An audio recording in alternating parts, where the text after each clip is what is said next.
នេះគឺជាចង្វាក់ slow serve បាទអញ្ចឹងបងប្អូនអាចរៀន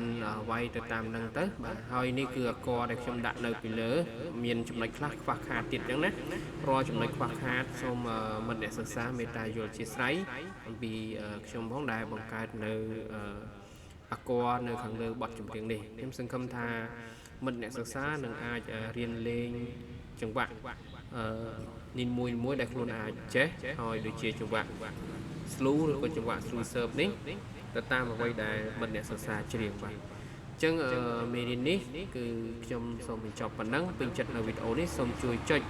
Subscribe នៅ Channel កំសាន្ត99ខ្ញុំផងបាទអរគុណច្រើនជួបគ្នាជាមួយនឹងវីដេអូក្រោយៗទៀតបាទអរគុណសូមជម្រាបលា